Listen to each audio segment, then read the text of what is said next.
Can you imagine a world where kindness is at the heart of all of us? That's a world worth leaving to our children. Welcome to Love, Laughter and Kindness, where kindness is more than an idea, it's a movement. Brought to you by Zorzle, with inspiring guests as we laugh, reflect and imagine a kinder future together. Well, today I have Julie Fisher with me. Julie is a broadcaster, she's a mum, she's an author of, I don't know how many books, 1,500 or something. G'day, Julie. G'day, David. It's really lovely to finally meet you and be here with you to chat today. Wonderful. We've done a bit of talking prior to this, haven't we? Or chatting mainly. Yes. But very, very impressed with all the things that you do. Now, thank you. We'll talk very shortly about Darcy, your wonderful son, yes, and the beautiful impacts he's had on your life, your disability work, your advocacy, and of course, your broadcasting as well. And then, if there's any time left, we might talk about your books. Yeah, sounds like a good plan. Which all look great. So look, you're the co-host of a show called The Unexpected Journey. Yes. Who came up with the title? Correct. Well, it actually came from my first book. So the first book, the first book is called The Unexpected Journey. Wow. Embracing the Beauty of Disability, because when you have a child, you don't expect to be dealing with disability as well as bringing a new child into the world. So it was unexpected at the start. So that's why that book's called that. And when I was offered the radio show and I said yes, and we started sort of planning what that show was going to look like, they said, you have to come up with a name for the show. And I thought, I'm not very good at coming up with names like that. So I came up with a few names, and then the station manager said, why don't you call it The Unexpected Journey? And I said, okay, I reckon that's perfect. Because the other thing too, David, is that everything that's happened from that first book has been very unexpected. Like it's all just sort of happened organically over the years. And even though now I do plan a lot, initially all these things, me speaking on stages, more books, the radio show, everything's been unexpected. So it works well. Yeah. Look, I mean, life itself is unexpected, isn't it? I used to be a marriage celebrant. Yeah. I did something like 250 weddings in 10 years until COVID interfered with registration. But anyway, quite often, particularly with young people, I often used to think, you don't know what's ahead of you. So I hope things work out well for you and all that sort of thing. But life changes us, doesn't it? Yeah, and none of us really know what's ahead. We just take each day as it comes and we do our best and just see how it all unfolds. Totally. Yeah. Totally. So now your life did go that unexpected journey. You wrote about it and now it's your podcast. Give us a heads up about what happened with you. Okay, so we became pregnant with our third child, and at the 15-week mark of the pregnancy, we discovered the baby was going to have Down syndrome. So, leading up to that point, I had the regular scans and things like that. And I'd also become friends a couple of years before with a lady who has a daughter with Down syndrome. And I used to ask her lots of questions about, what are the signs of Down syndrome? How did you know? When did you find out? All of that sort of stuff. So when I was having the ultrasound and the guy was measuring the thickness of the skin fold on the back of the neck, he kept going back to it. He kept measuring it over and over and over again. And I said to him, do you think our baby has Down syndrome? And he says, oh, no, I can't say that. I'm just checking my measurements. And because he explained that over 3 millimeters, generally speaking, they say, yes, Down syndrome. But the measurements of Darcy's skin fold on his neck were about 2.8, 2.9. So he said, look, if that's something that you want to know, then you would need to go get a second opinion. And back then, because Darcy's 20, so that was 21 years ago, the only way to find out was with an amniocentesis. And so we decided to find out for a few reasons. So mainly to tell our boys and to tell our friends and family, because my friend Tina explained that having a postnatal diagnosis, there was lots of tears. Every time someone came to visit them in the hospital and at home, there was lots of tears about the baby. And I thought, I would never want that to happen. Like, they're still a baby at the end of the day. you need to celebrate them. So I wanted to get all that yucky stuff out of the way before Darcy arrived. And that's exactly what happened. We did still go through a grieving process, and it was emotional, and our family and friends went through some emotions too. But then by the time he was born, everyone was excited to meet him, and he's never had tears around him. He's always just had laughter and acceptance. So Oh, that's really beautiful. I mentioned in my previous podcast, and I'll just say very quickly now, there's a thing on Facebook where this woman posted a photograph of herself and her daughter in a car, and her daughter was smiling, and obviously you could see that the child probably has Downs because she didn't talk about the disability. But she said, about the tears and so on, but then she said she called her little me, and what a blessing she'd been to her life. And talking to you, Darcy, has been a great blessing to your life. 100%. If I knew then what I know now, and even the day he was born, that shift that happened, we wouldn't have cried. We wouldn't have gone through the emotions. I mean, of course, as you said before, you don't know what's going to happen with anybody. So, No, you no. may have a typical child and something happens, Yeah, and yeah. so you just don't know. But he's definitely been our biggest teacher. He teaches us so much, and we often call him the glue that keeps the family together at times, as well. But it's wonderful. I remember looking into his eyes when he was born and seeing a lot of wisdom in those eyes straight away. And I thought, wow, you're here to teach us, aren't you, mate? That's what I thought, and that's what he does, and he teaches so many people. The impact that he's had with others has been quite amazing as well. So No, that's fantastic. Now, you these days you're also an advocate with your work. So I'm curious as to when it changed for you from just being a mum, you know, to suddenly, trying to help other people and trying to advocate for families and also others like Darcy. yeah, well, I've always shared our journey with Darcy, like on Uh-huh. Yep. socials and before social media, just with friends. And I was doing a lot in the community with my older boys with their sports. So Yes. Darcy came with us everywhere. So everybody started to learn about Down syndrome right from the start. But it really did escalate to what I'm doing now when that first book was written and published. So that's when Yes. everything sort of changed. And I'd always been one of those mums that would try and help other mums too with strategies, sharing what we did with Darcy. And so now I get to do that on a bigger platform with the books, social media, when I'm on stages speaking to groups and things like that.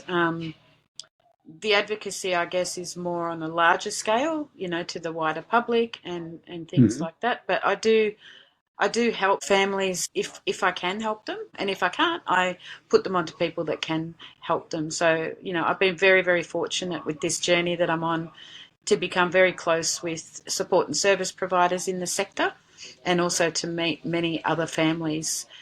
So I know a lot of people, and I can put them in touch with those that they need. And I really love Mm. being able to do that too. I have, friends might put a post on social media saying that they're looking for a particular type of support worker, and I just put the call out to people I know, and I can give them a list, or I just give them a list from the people I know straight away. And I really love that I can help like that.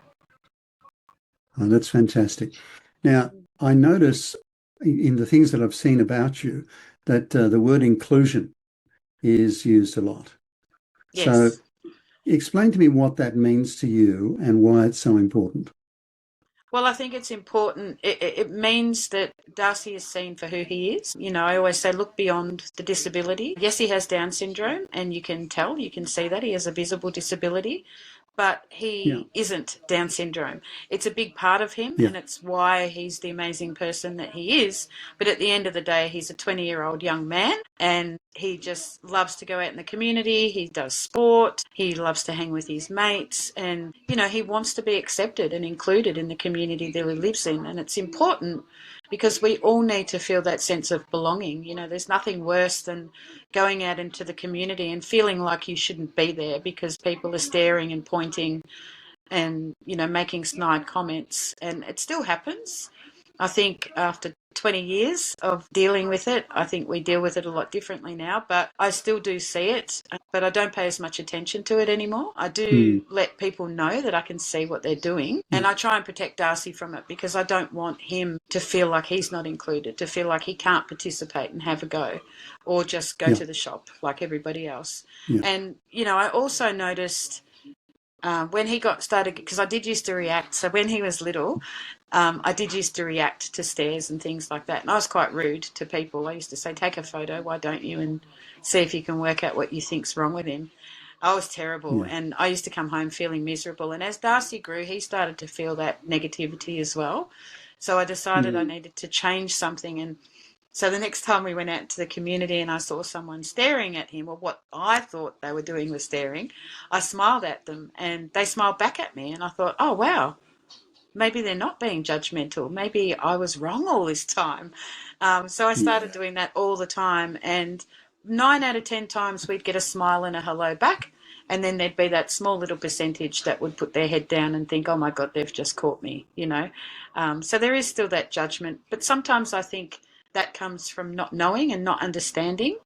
Um, and sometimes we fear that, so we react a certain way. So I think that's why it's important to keep sharing our stories and raising awareness and letting people see that, yes, Darcy does need support with a lot of things, but at the end of the day, he's a person just like you and I, and he likes to Mm. go out and about and live his life like we all should be able to live it. And Of that's course. why that Yeah. inclusion word is so important. And it's not just about beyond just going to that's where it all started, just going to the shops or going shopping or catching a Mm. bus. But then when you talk about being invited into events and things like that, it's not just about letting people in the door. It's about making sure they're part of the conversation, making sure they're part of what's going on in the room, because Yes. that's what it's all about. And then you'll be surprised what you see from those people.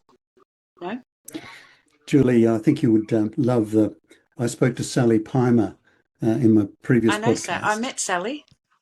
Did you? I've Oh, met Sally. wonderful. Okay, that's Yeah, short, small world, isn't it? I met her in Bendigo last year. Great. Okay. Yeah. Well, I interviewed her with Ros Ben Moshe, who wrote the book Laughing at Cancer, and the other one's the Laughter Effect. And they're both beautiful, beautiful women. And I was just you would know then that the slogan that Sally has on her website is a speaker rebuilding trust, belonging, and connection, one smile at a time, Yeah. which I think is beautiful, really. Yeah. Yeah, it is. And Um, that's all it takes and then when you smile at somebody that's looking your way, it gives them mm, permission to then smile back and feel comfortable as well, yeah. because Yeah. sometimes people are looking because they're a bit uncertain or a bit unsure. So if you give them that smile, then everybody feels comfortable, don't they? Yeah. Yeah. Look, totally. Now, this podcast, as you know, is called Love, Laughter, and Kindness. So I've got a Yes. specific question for you about that. Okay. So, do you think those three words are important for a healthy life, particularly for people living with a disability? When I say living with, you're living with a disability, you're living with your son, you're working with him, you're in that whole community, as I am with the work that we do. Is Yeah. it important to us to have love, laughter, and kindness? Oh yes, it certainly is. Like, we all need to feel safe and loved.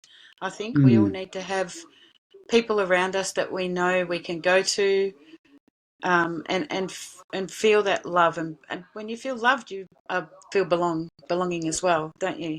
And oh, laughter is the best medicine in the world. I quite often, if I've had a heavy day or something, I quite often just sit on the couch and look at funny animal reels like cockies and cats doing crazy things, because they make me belly laugh. And yeah, I think it's really important to do that. And Darcy makes us laugh every single day of the week, yeah. the stuff that he does. And it is really important. And kindness, my goodness, that is something I do talk a lot about as well, because, Mm, it's so easy to be kind, and people need that. You don't have to be, like, you don't have to invite everybody into your house for a coffee to be kind. You can just offer a bit of help to somebody if they want it, or give that smile, or Mm. and it's free, and it's so much nicer than being nasty, isn't it? Being kind. I remember going into the chemist one day, and there was a gentleman there, and he was clearly not happy, very angry, Mm. and huffing about, and just not having any regard for anyone around him, and people were being not nice to him, pushing past him, and things like that. It was very busy, and I looked at him, and I thought, I wonder what's happened to him today. So I looked at him, Yeah. and I said, "Are you okay?" And he said, "I'm not really, but I will be." But he said, "Thank you so much for asking me that. That's very kind of you." And then his whole demeanour changed. It was like all of a sudden people were not being nasty to him. He wasn't meaning to be mean or unkind to others. He was just not in a Mm. good mood. Something bad had happened, obviously, that day. Um, and his whole demeanour changed. Somebody took the time to just ask if he was okay. And that there's quite often I'll ask people if they need a hand, if they look like they're struggling. They always say no, but the fact that somebody just stopped to ask makes a big difference in their day, I think. And it's not that hard, really. Kindness, there are various ways of defining kindness, of course. Mm. One that I believe is pretty powerful is to think of the golden rule. You know the golden rule, Tell me. which is actually it's in all religions, but it predates religion, predates all religions, and it's just doing for other people what you'd like people to do for you. So if Exactly.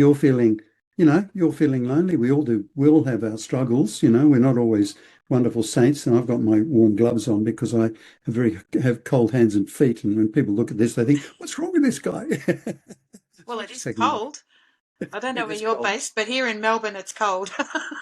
Well, we're in the Yarra Ranges in Melbourne, so Oh, beautiful. Yeah. it's beautiful out here, but it does get cold. So Yes. that's what I think kindness is. It's just doing something for other people that you really would like somebody to do for you, Yeah. if you're Yeah. whatever situation you're in. Yeah. Can you What's that remember? saying? There's that saying, David. I can't remember the whole saying, but you remember how people make you feel. Mm, You don't remember what people say, but you remember how they made you feel. yeah, And that's really yeah. important because if you feel good, then your day's great, isn't it? Oh, yeah. Look, now I'd love to know if you can remember a small act of kindness that changed your life or Darcy's life. Now, I put you on the spot there. Look, we've had lots of Yeah. beautiful, beautiful things, beautiful people that we've met that have been very kind to Darcy, giving him a hand. Do you need a hand, mate?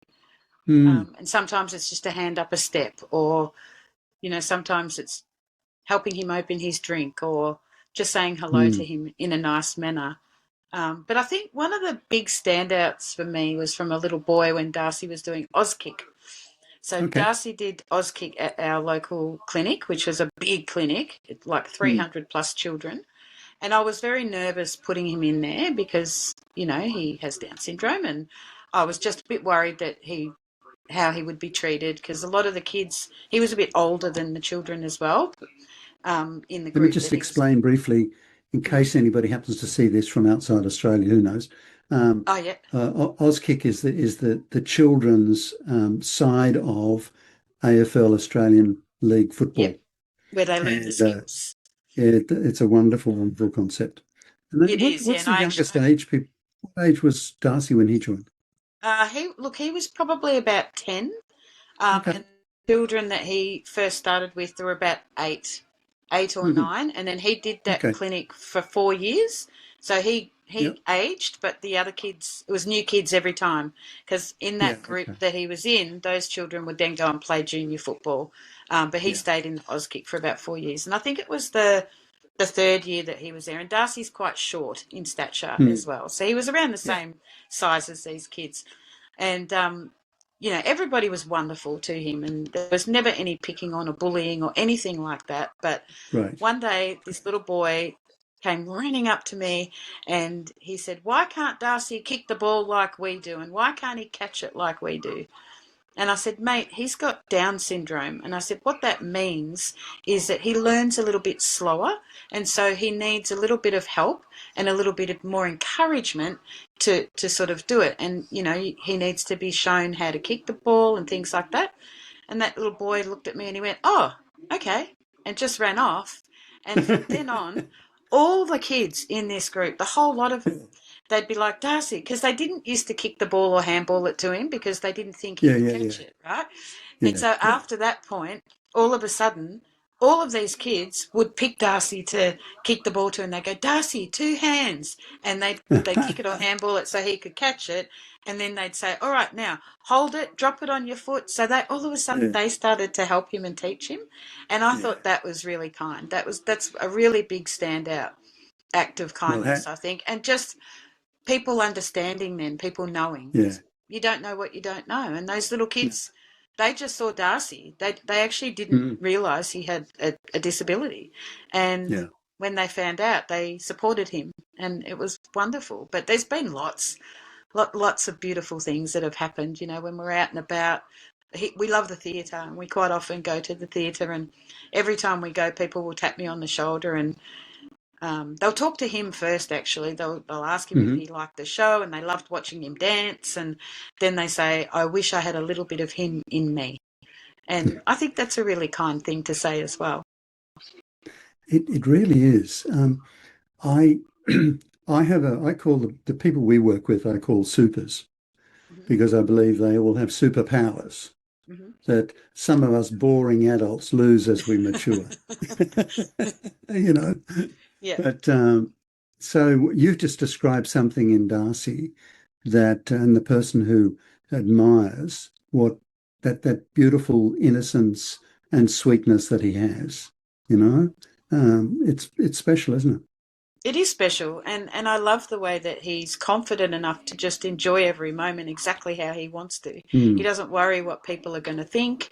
He you know, he just enjoys it. He's in the mm, moment. You know, when we go mm. to the movies, everything.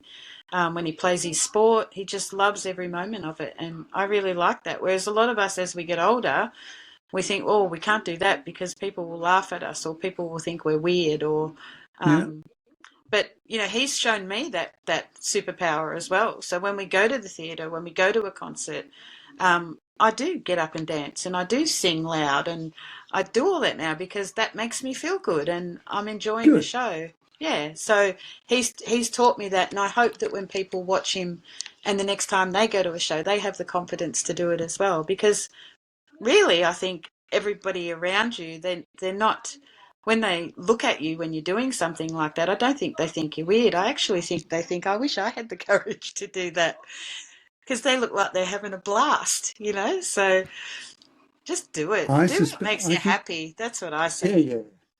Look, I think you're right. And I think that even those who perhaps can't get up for whatever reason, they Mm. actually do it through you when you get up and you're having fun like that, you know? Yeah, yeah. Um, Well, Darcy's got lots of friends who, you know, are in wheelchairs and things like that, and we go out as a group yeah. quite often.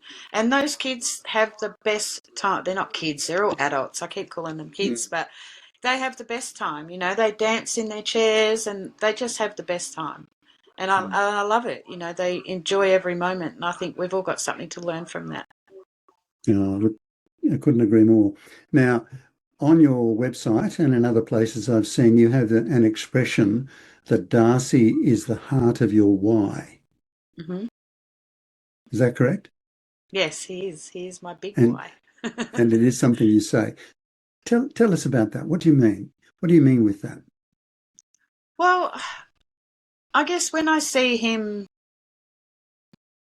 not feeling good about where he is, and usually it's somebody else that's made him feel like that, it Mm, hurts my mm. heart. So, Yeah, you know, I want my heart and his heart to be happy, and I want yeah, everybody to be happy, and I want everybody to be able to enjoy life as it should be enjoyed and live as it should be lived. So, you know, he is my big why. He's why I've done everything. What I mean, he's the reason I stepped out of my comfort zone and became an author, and all the things that have happened from that is because of him, and because I want to make sure that the world is a better place for everybody. yeah. Yeah, look, that's wonderful. How about telling us about your books? My books, yes. I look. I do. I'm not a trained writer or anything like that, but I was always that strange girl in high school that when the teacher said, we need you to write an essay, 3,000 word essay, I would be really excited and go home. And back then we used to handwrite our essays. We didn't used to type them Oh, on a yeah, of computer. course, of course. We handwrote Yeah, them. yeah, So I always loved writing and I've always loved storytelling. I think there's a real quality about it and it's really important to share our stories because yeah, they do so much for others, So the yes. first book was The Unexpected Journey. So that's our journey with Darcy from the prenatal diagnosis till the age of 13. And I talk about all the emotions and the doctors and therapies and all the beautiful things that he started to do as he grew. Mm-hmm. And then the next book is The Magic of Inclusion. Give people a Yep. chance and watch them shine. And that's my quote. And that's exactly what it's about. It's just about inclusion and acceptance. I've asked some other mums at the back of the book some questions as well and just share more of our journey in that one. And then the third book that I wrote was actually this one, a collaborative book from the hearts of mums. And Wow. that's stories of love and inclusion in the world of Down syndrome. And there's 13 stories from other mums, 4 from the UK, 2 from the US, and the rest are from Australia. And I'm proud of all my books, but the stories in this book are just so powerful. I often tell people when you read it, you are going to cry Yeah, yeah, yeah, because the yeah. stories are all very raw and honest.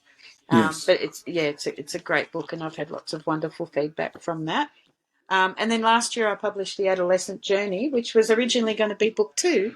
Wow. So it's a follow on from The Unexpected Journey. So I pick up from the age of 13 Mm-hmm. up until now and sharing more of our story, sharing about the teenage years and, how some of it's a bit different to what his brothers were at the same age and also talk about things that you have to start getting ready for as they Yeah. age, like becoming nominees on their Centrelink account and becoming Mm. a nominee on their NDIS account, and Yeah. all that sort of stuff. Sort of their pensions, getting ready for that, what you will need. Yeah. I talk about the companion card because so many families still don't know about the companion card, which Mm. blows my Mm. mind. So that's a really good card to get when you have somebody that needs support in the community. They don't necessarily have to have a disability, but anybody that needs support and needs to have somebody with them, you should have a companion card. So I talk about all of that sort of stuff in this book as well. Talk about him graduating school, grieving Yeah. school when he finished, all that sort of stuff because you do. It's a big transition. Um, We have some wonderful things in our country in Australia. We have a lot of challenges at the moment, of course, with plans to yes, reduce the NDIS, which I'd like to talk to you about. But things like the companion card you just mentioned. So, if Darcy needs to go, or well, wants to go to a movie or wants to go somewhere, and he can't go on his own. He needs someone to go no, with him. So a family member can go with him, or a support worker can go with him, and you get in for free because you're that's there right. supporting him. And it's That's a right. wonderful, wonderful addition to our work and our lives, isn't it? It is, yeah. And you can travel on public transport for free with somebody with a Yeah. companion card. Yeah. Now you've also got a children's book. I have, yes. Big school. So Yeah. Darcy did dual schooling just through primary years, and this book Yeah. is Yeah. about his first day at primary school. So it was the same school that his brothers went to. Okay. So, there's a lot of in this that I've included in the other books, but more on Hmm. on a children's level. So Yeah. talking about, what a good fun day he had and he was excited and mum was worried and nervous and all of that sort of stuff. So, and then at the back of the That's book, great. I include the real photos of his first day with all of us. So, Wow. They're yeah. lovely, aren't they? Yeah. And, and tell me how has Darcy, do you think, changed not only your life, but you know, your husband's and his brothers?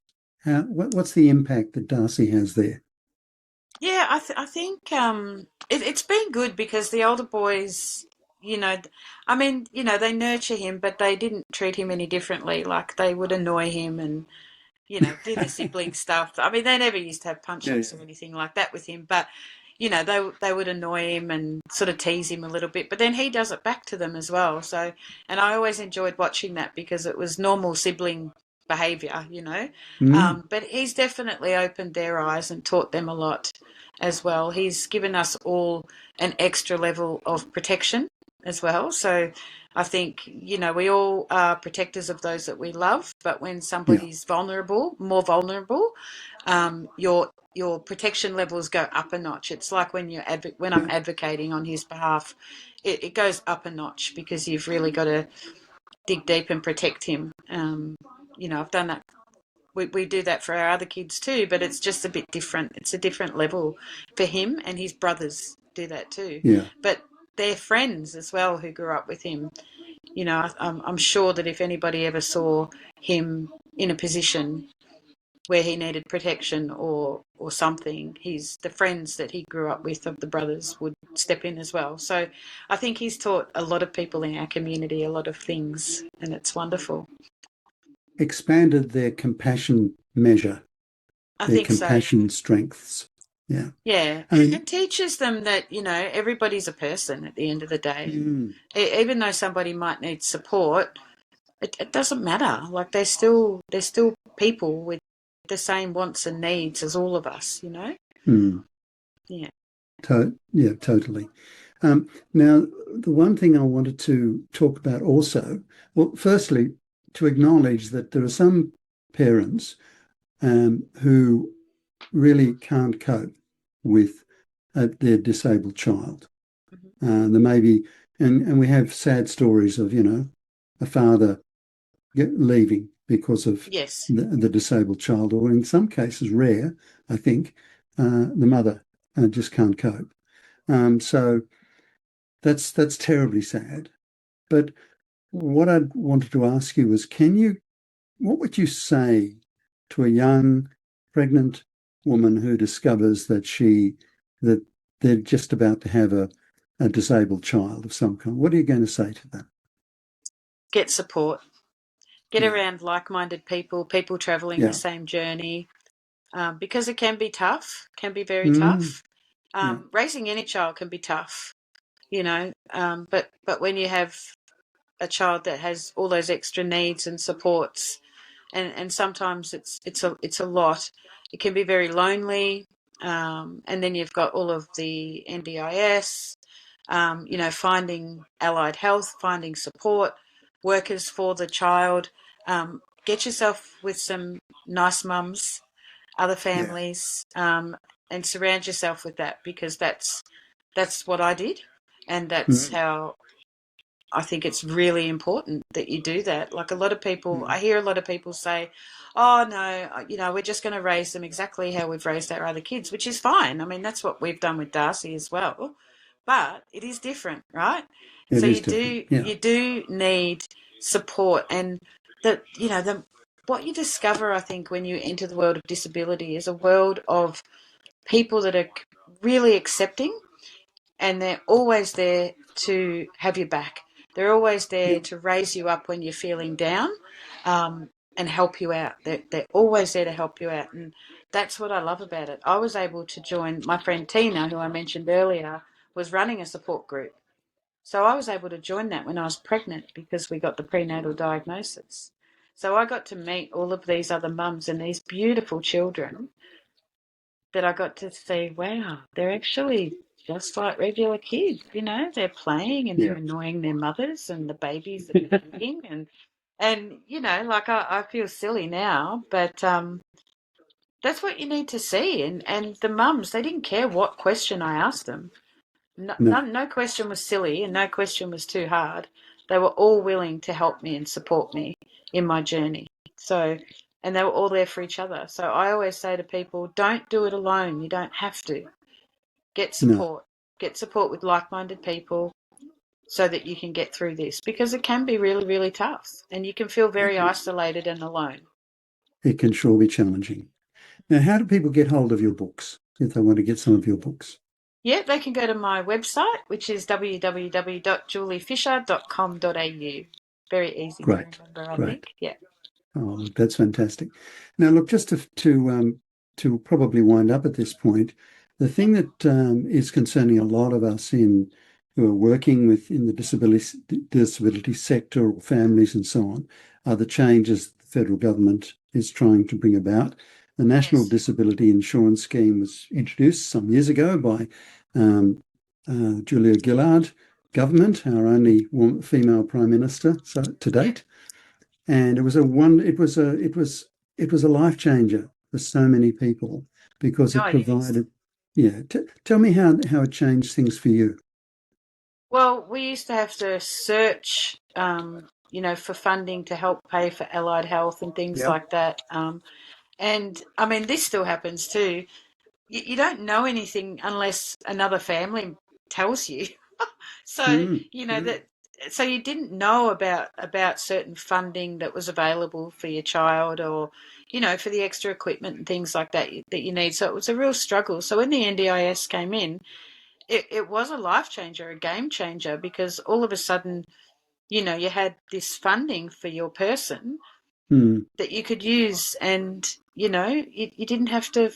I mean, you still have to fight. You've still got to prove things, and you've still got to advocate for them to get the funding that they need. But we all learned from the start. So yeah, at the start it was very hard and it was very scary and daunting. mm, But then as we all sort of learned how it all worked, it's become a little easier. Not for everyone. It can be still tough for some people to get what they need. But mm, that's where, again, support, even talking to other families about what they do mm, when they do their funding reviews and things like that helps. You've really got to think of everything that they need support with, like yeah, everything that they yeah. need support with, whether it's prompting to go to the bathroom, prompting to go have a shower, and things like that. Because Darcy won't just he gets up and goes to the toilet, but he won't just get up and go and have a shower like we do. We have to say, Mm, "Come on, yeah. Darcy, you got to go have a Can't shower," delay it. and yeah. So there's all this sort of thing. So, but the NDIS has really changed it because people like Darcy can then now go out in the community. They don't have to be with their mum and dad all the time. And when you're 20, you don't want to be. When you're 16, you don't want to be. Yes. And it opens their world to their own communities. They start making Mm, their own friendships and things like that. And I think that's really important because we all get to do that too. The changes that are coming are scary for a lot of people, and they're unclear. The dates keep getting pushed out, which is good. It did need to be overhauled. I think it did need changes. Um, mm, but some of the things that they're doing is a bit scary. Funding is being cut unnecessarily. People that really, really do need the supports 24/7, for instance, are getting funding cut, so they don't have mm, people overnight when they need them. People are dying because of this. yeah. So I'm hoping that they're seeing those stories, and yes, while they need to make changes, they're going to be a bit more compassionate to those that really need the support and the funding. But it's wonderful. It's so good. Darcy's got all these friendships. Some of these kids I don't even know, because he gets to go out with his group, and it's beautiful. I really like it. But the allied health as well. It's really important for him to still do therapy, especially the physical therapy. Mm, Um, but yeah, it's been great. But I think it's still a scary place for a lot of people, especially people that aren't confident in writing or asking for things, or talking about what their child can't do, which that's always a negative yeah. word. That's why I always change it to say, think about what they need support with. Don't think about what they can't do. Yeah. Think about what they need support with. Yeah. Because in the family unit, you've got to always concentrate on what they can do, because you want to keep Mm, encouraging them to keep trying. sure. So, Sure. so yeah, but no, it's a wonderful scheme, and I think Australia should be really, really proud of what they've created for people like Darcy. And I think they should be showing it off to the rest of the world rather than taking away the choice and control that was put there in the first place.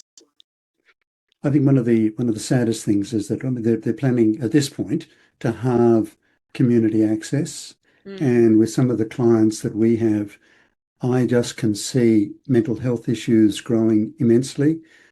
Then the cost to the community will be greater than what Yes, it I is think so. now.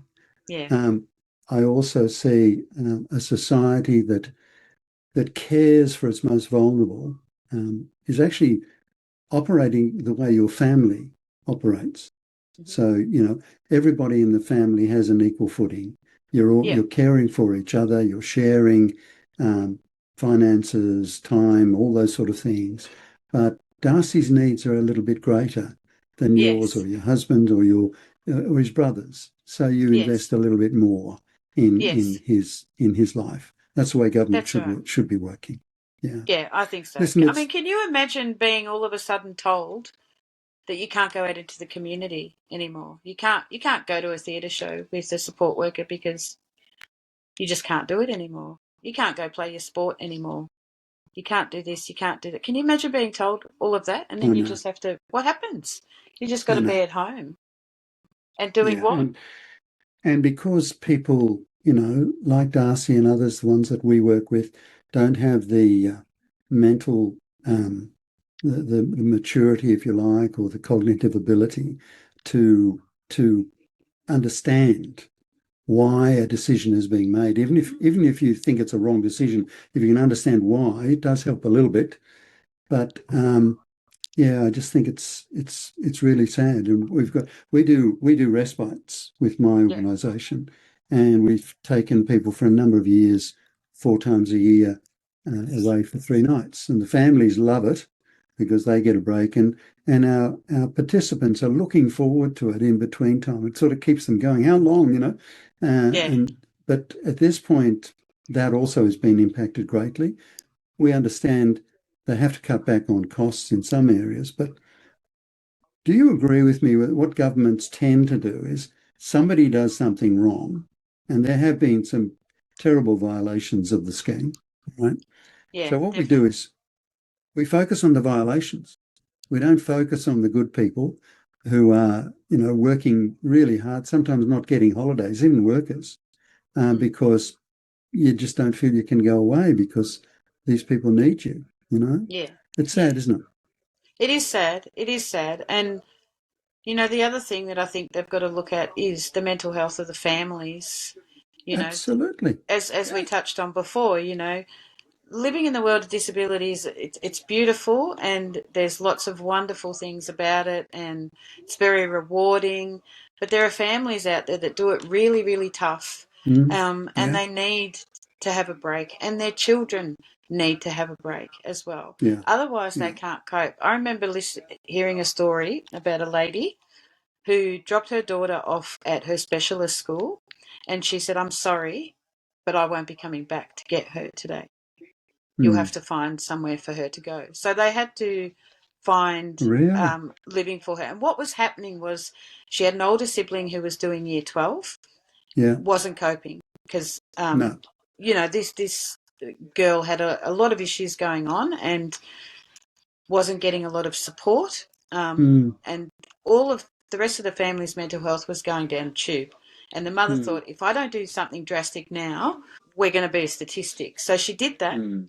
And she relinquished care and they found somewhere for the daughter. And then 12 months later, when the eldest daughter had completed her year 12 and everybody had got the care that they needed, including the daughter that they dropped off at the Mm. school, Yeah. they Yeah. got her back. And it just made a big difference because then they were able to work on what they needed in the home when the daughter did come back. And they were able Yeah. to have time to do all of that. But Yeah. how awful to have to do that. Like, I Oh, don't want anybody else terrible. to have to do something like that. No. And, I mean, we heard Uh, about that family in WA. I mean, how tragic that somebody thought that that was the best way out for their family, the murder suicide in WA. It was awful. mm. Like, that shouldn't be happening, No, I'm not glad that not they in. are I'm glad that they are finding people that are taking advantage of the system and they're making them accountable for it. I think that's great. Mm. I think they need to do that more as well, find Mm. more of them. I think registrations for providers is going to weed out the people that aren't in it for the right reasons. And I think all of that combined, I think when we get through the storm, personally, I think everything will then go back to normal, Yeah. and Yeah. it'll be easier. And when we learn about the thriving kids more, and when we learn about those other institutions that are going to take over some of that funding, once it all starts to work, I think that's when it's going to be better. But at the moment, we're hanging in the air. You know, the dates keep getting pushed out. We're not clear. Some people are getting this, some people are getting that. So it's not making sense at the moment to me. And sometimes it depends on whether you've got the right person advocating for you. And if you haven't, then, you'll miss out. Julie, it's been lovely talking to you. You too. We could talk for I look hours, forward I think. to talking. Yeah, I think so too. I look forward to talking to you again. Encourage anybody to get in touch with you, have a look at the website and look at some of your wonderful books. And and all the very best to Darcy. Thank you very much. He's out enjoying bowling at the moment. Oh, fantastic. That's wonderful. And Mum's about to put her feet up and do nothing? Yes. I've been out all day today, been running around. So, nice to just chill. Your advocacy is fantastic. Thank you for all you're doing. Thank you, David. And you too. Thanks for joining us for Love, Laughter and Kindness. Now, before you go, here's your kindness challenge for the week. Do one small act of kindness for someone who may never expect it. A smile, a message, a helping hand, a moment of laughter. Join us again for Love, Laughter and Kindness, and subscribe, please, to keep the conversation growing. Because together we can build a kinder